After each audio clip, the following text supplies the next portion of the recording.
in what we usually do. Today is a very informative educational presentation designed specifically for those of you in a position to take advantage of contracting. And so that's why we thought, hey, this will be a good impetus for everybody. We were very fortunate to get Michael Hindenach.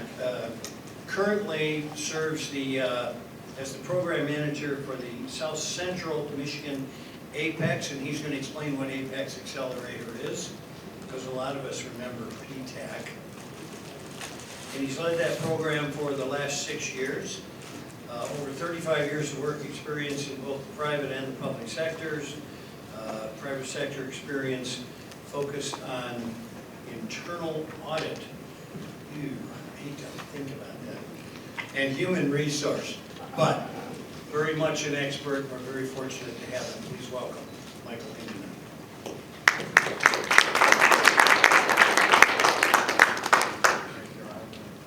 Yeah, great job. Good afternoon, everyone. I am with the South Central Michigan Apex Accelerator. But as mentioned before, we're talking about a program, PTAC, that was around 35 years.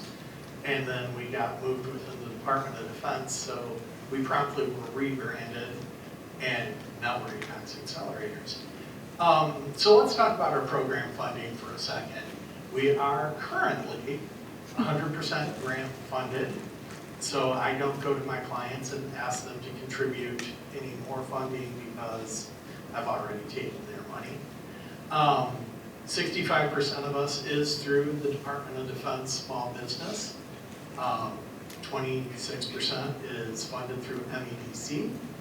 The remainder comes through like our host organization, which is Jackson's Economic Development Organization, or we have some in-kind courtesy of the Lansing Regional Chamber of Commerce. So that's how our funding goes. And the one thing we do is we do offer a 10-week class that's a little more intensive than what we would otherwise do for our clients. That does cost $100 per person. It certainly isn't a requirement.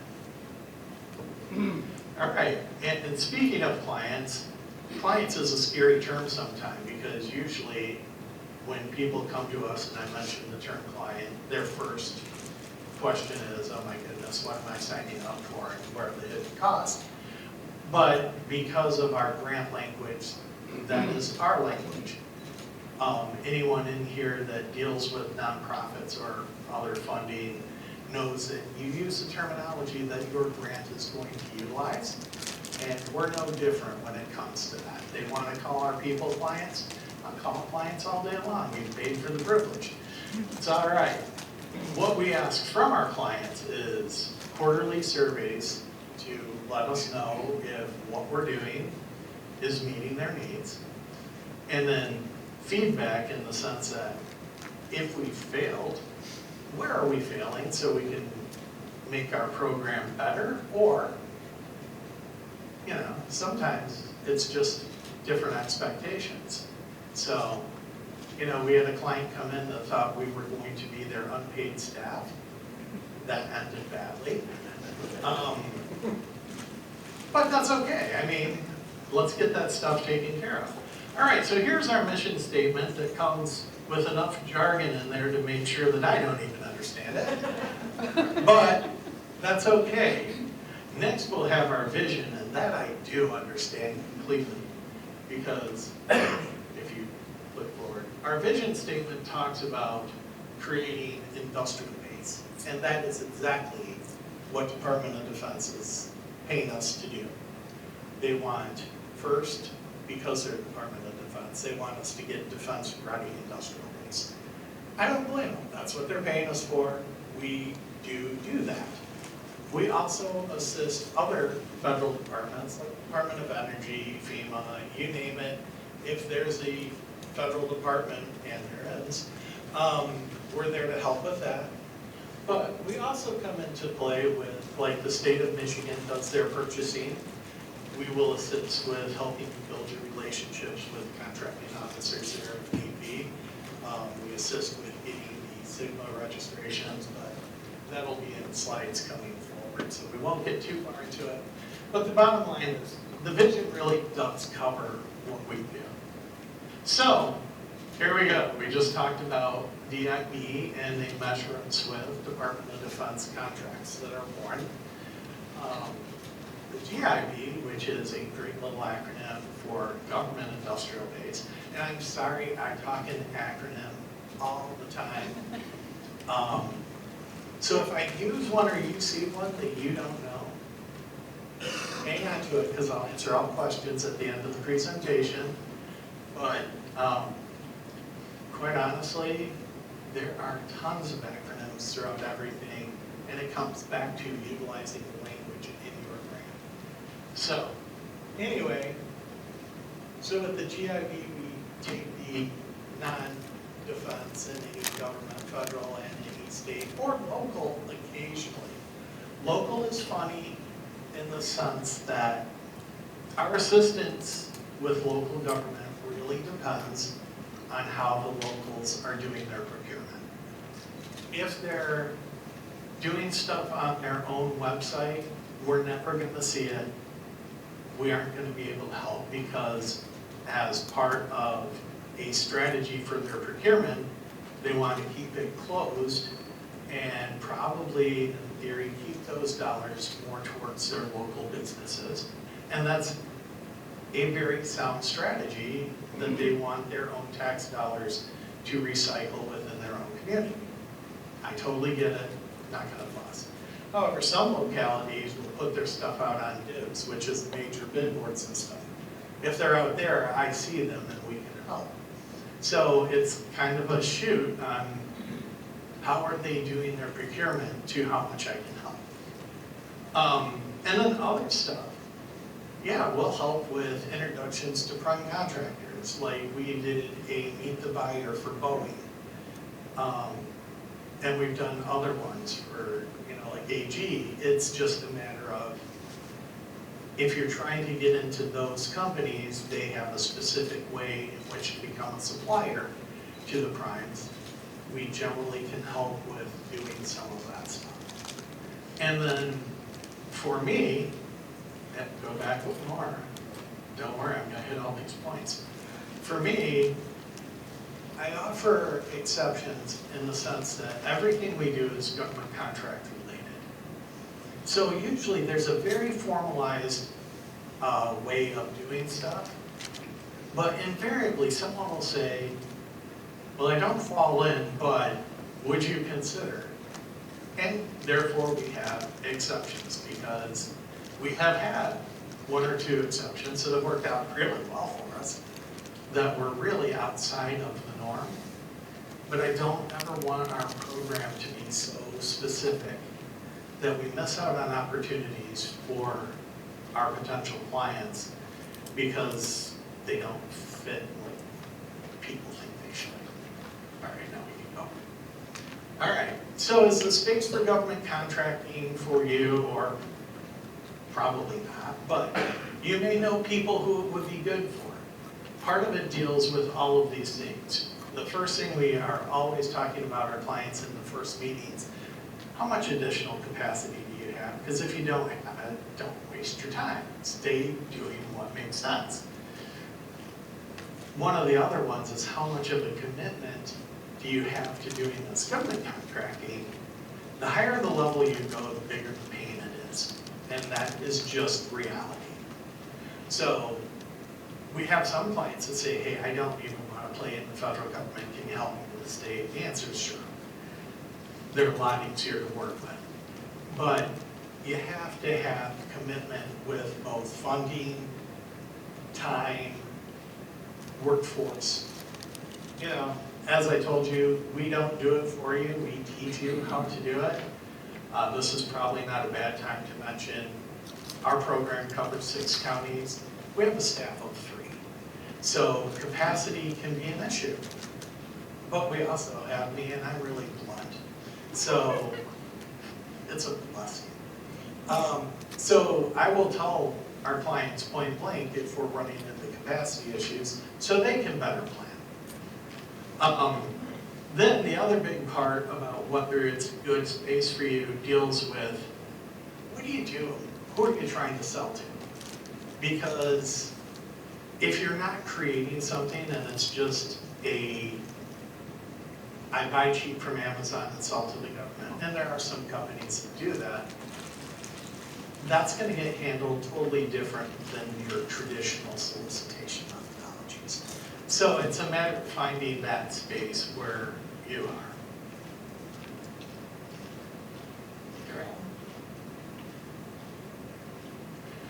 All right, so one of the first things we will do, depending on where our clients are at, is we will assist them with some of their registrations. SAM stands for the System of Award Management. And what it really boils down to is if you don't have an active registration in SAM, you're not doing business with the federal government. It's a binary. So thou shalt have an active registration. And if you don't know what you're doing when you try to do this registration, it can be very frustrating at a minimum, and it can be far worse than that if it really goes badly. So we love to work with our clients when they haven't even bothered to try, because we can walk them through the process, and it makes it so much less stressful for our clients. And once you get your SAM registration, you will get one or both.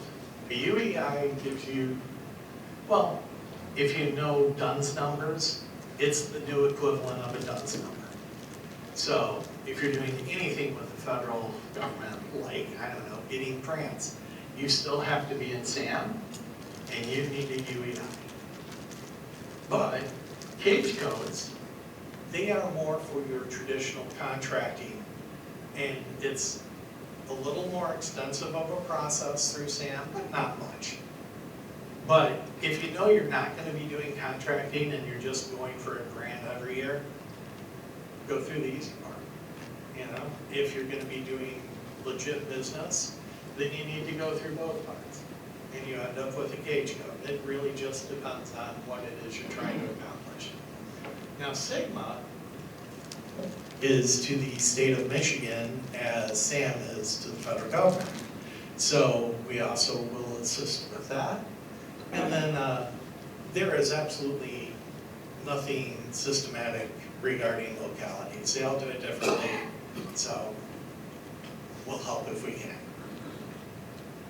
All right, so we help people learn how to read government solicitations, because I know this is a big surprise, but government solicitations are very different than your typical commercial one. There are clauses in there that if you don't realize they are actually part of your contract, you can be signing up to do something that you didn't even know you were supposed to do.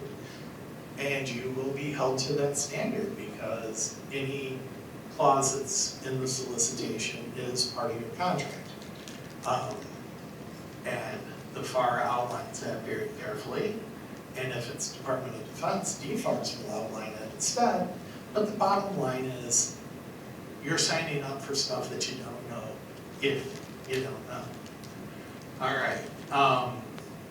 We also try to help our clients find the efficient way of making bid, no bid decisions.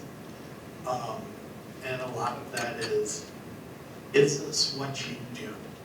Because nothing frustrates clients faster than them seeing a solicitation, but it's in something they don't do, but they think they can do it.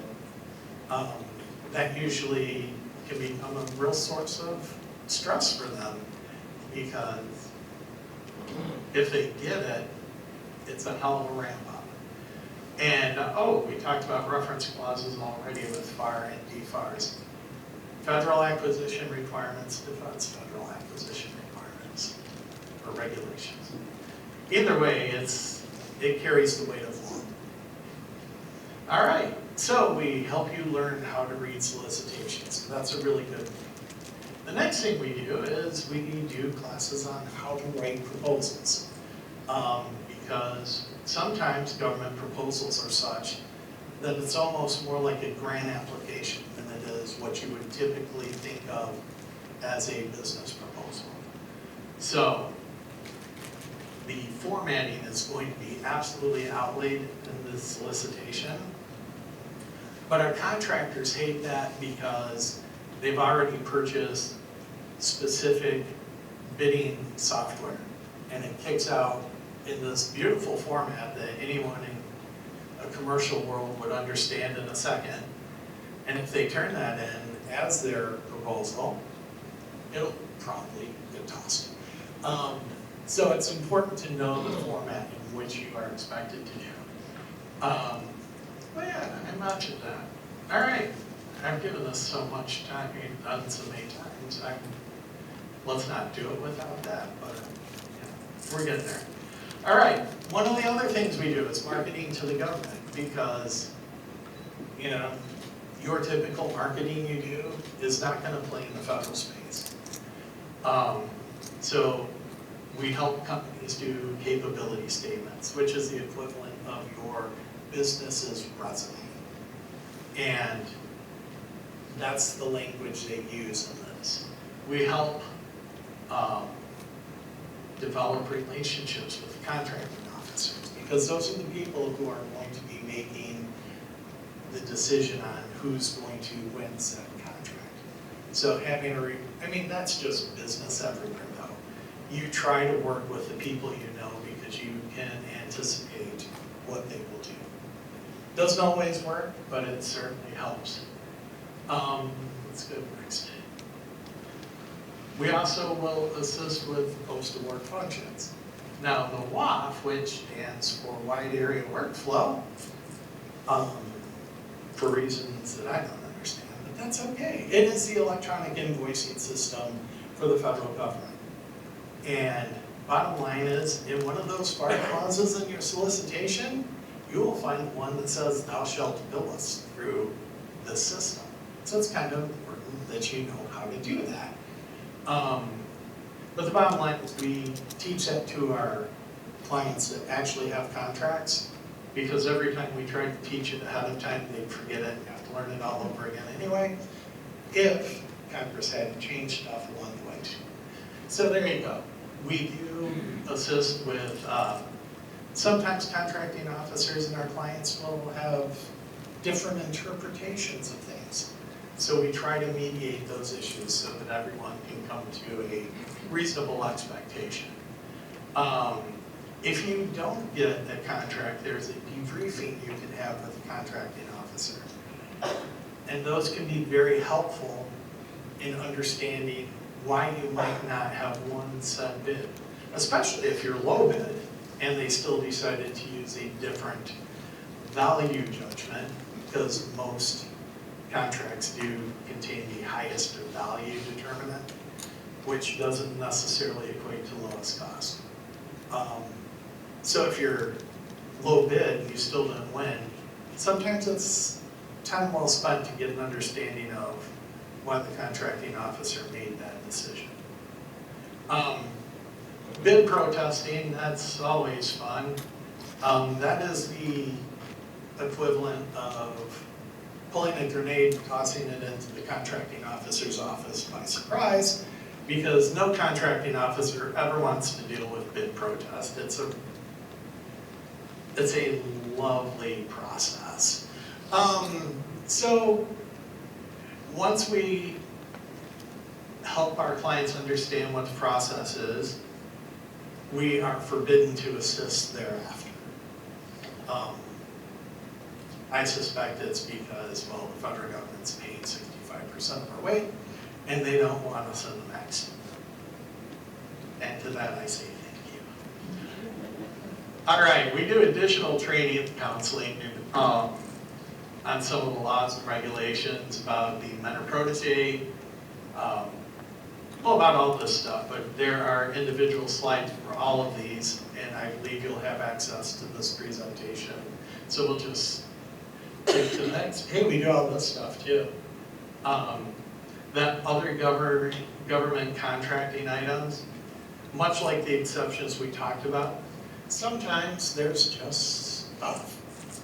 And I mean, you know, I know this is gonna surprise you, but I don't know every last thing about government contracting. So if you do find a stumper, we will help research it so that you can find your answer. Assuming, of course, we have bandwidth to do so. All right, so let's talk about the contracting law basics.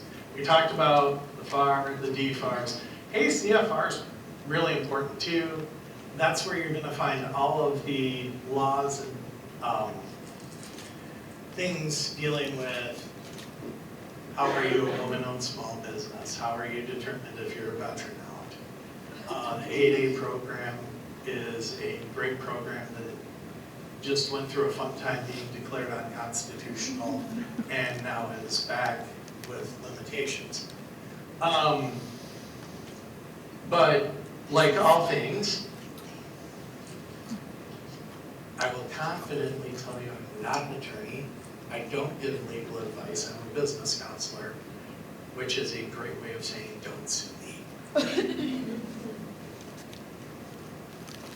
Minor protege comes in 2 flavors. The SBA has one, the Department of Defense has one. Most of our stuff is for-profit businesses. There are some nonprofit exceptions. But this one is absolutely for for-profit.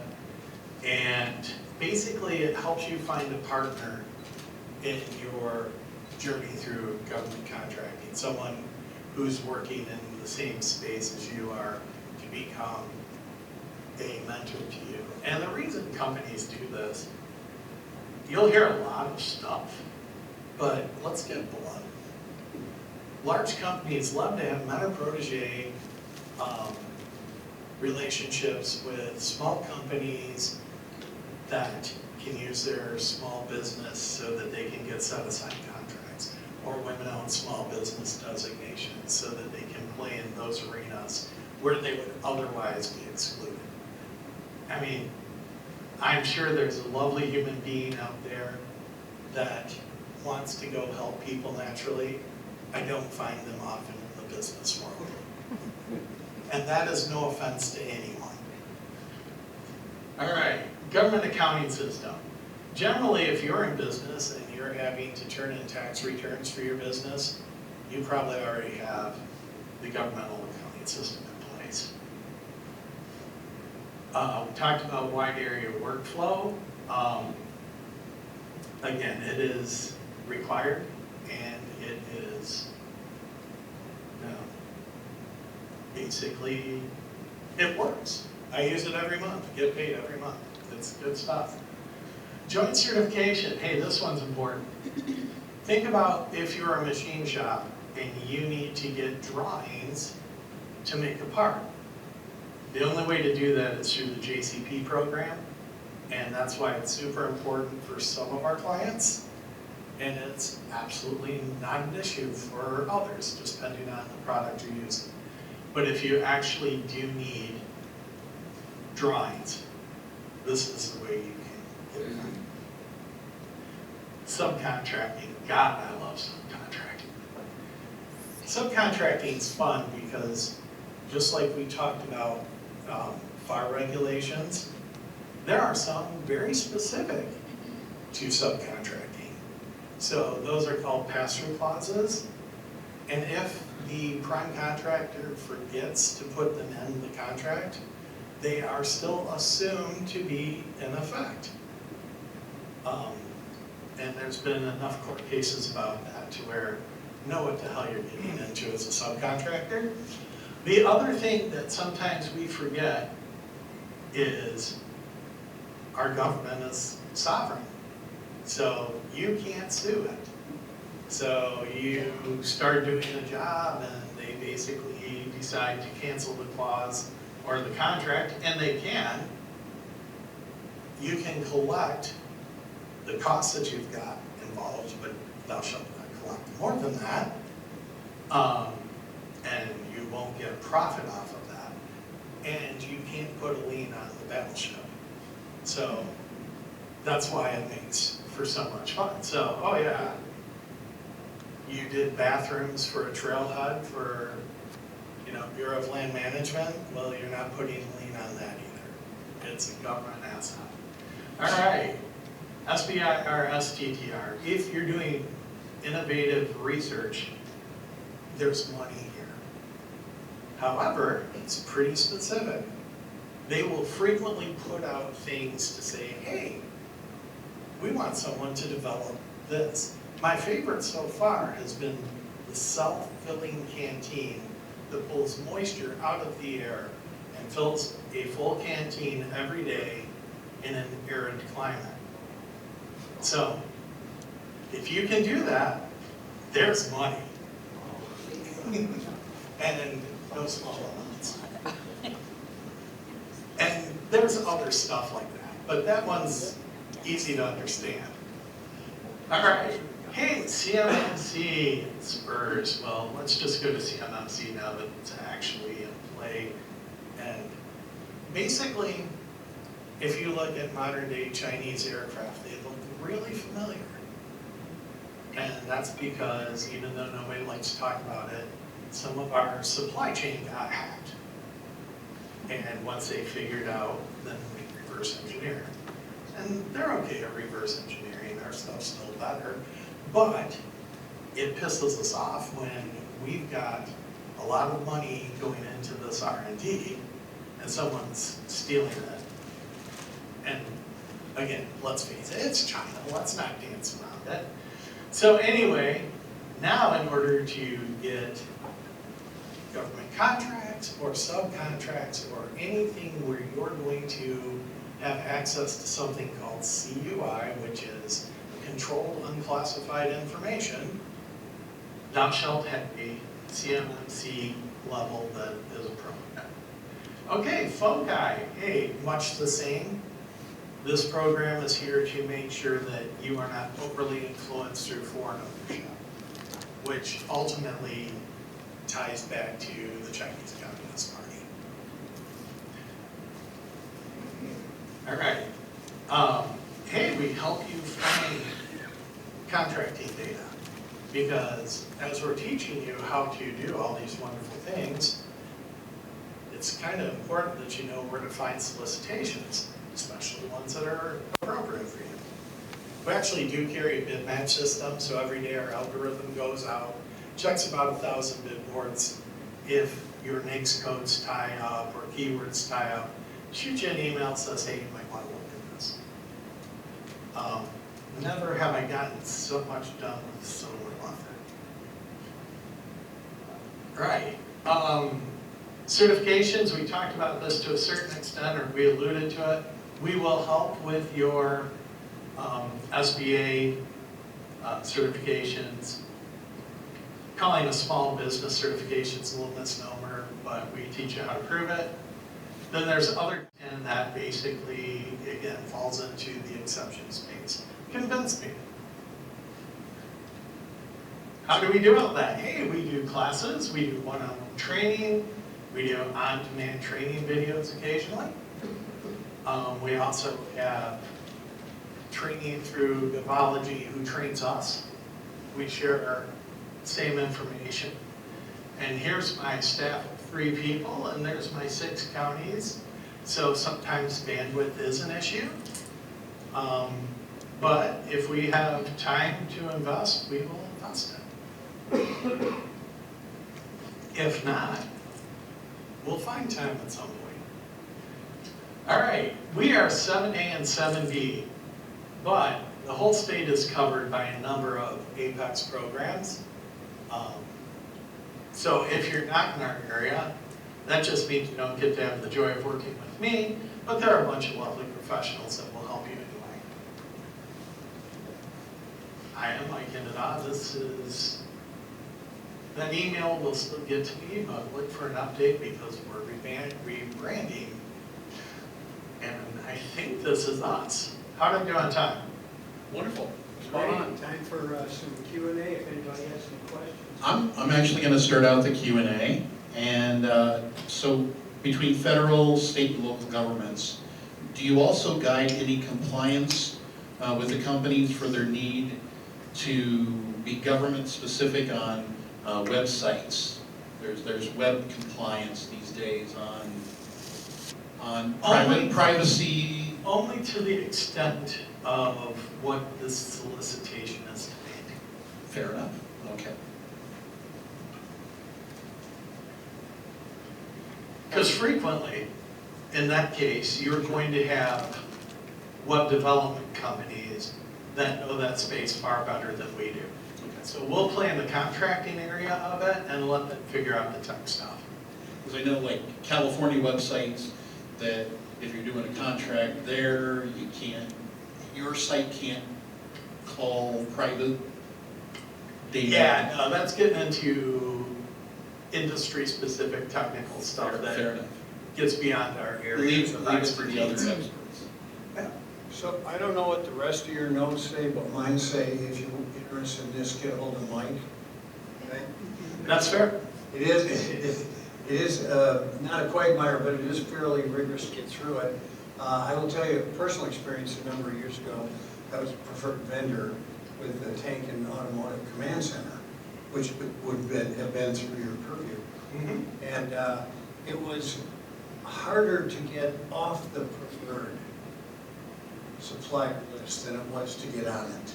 So once they find a supplier who can meet their needs, they stay with that and they pay their bills in a very timely fashion. It's really good work, which is why we had Mike here. And you would be amazed at what is bought by the feds and the state. And all of you have a product that probably translates to this. So it's worth looking at. Are there any other questions? Steve, you could probably sell your book. Go ahead. Yeah. Maybe. Yeah. Good afternoon. So I want to thank you, your three-person team. I just finished the women-owned business certification and I have it. But I had a hiccup with the SAM system. And so they couldn't resolve it, but they pointed me in the right direction. Oh, good. So thumbs up, thank you. Yeah, the help desk can be fun. Now, to be fair, and I don't say this lightly, I've had really good experiences with the federal help desk most of the time. Yes. But there are enough exceptions to where I understand people's frustrations with it. My favorite time was when I was seeking the help desk for assistance and they referred me back to me. They literally said, you should call Mike Hindenach at the South Central Michigan. And it's like, no, I am. That will never work. All right, any more questions? Mike, thanks so much for the presentation. Pleasure.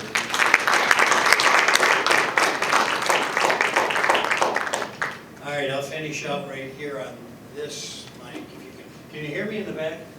Yeah. All right, good. All right, so Mike, thanks so much for that. And I'm serious. It is useful to all of you, and you should exercise. Just see if there is a product or service you have that the feds or the state are buying, because they buy a ton of stuff.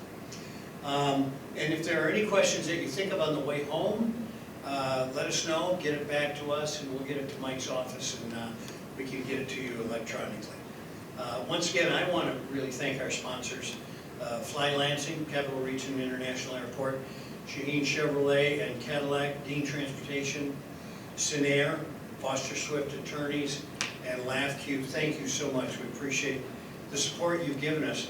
I want to thank my group here, our people, Sarah Mosher, who's in the back and about to come up here with your gifts. Benjamin Robinson, Caitlin Mosher is also here. This is family day, you'll hear another Mosher yet. Jimmy Green, who is here with us, and Jeffrey Mosher. So thank you to those, and we appreciate it. Upcoming speaker series, our next event will be in April. We're going to take March off. We have a couple of potential speakers, but remember that that will be also our business sports luncheon. So you will also see a personality there as well. Other speaker series events that go beyond that, in July we'll be having our webinar, Michigan Future Business Index release, current state of healthcare in September. October is small business issues, and then again in November we're back on the cycle of Business Sports Luncheon. Don't forget about the survey on your table, or also can be grabbed on that QR code. And remember that you can go to our website and get the entirety of this presentation from the website, because we video it and put it there for your capability. If you didn't get your parking voucher, make sure you stop at the desk on your way out. Meanwhile, we built in a little bit more networking time. You can see we're out a little bit early today, so take advantage of that. And so thank you all for being here. Be careful on your drive home, and have a prosperous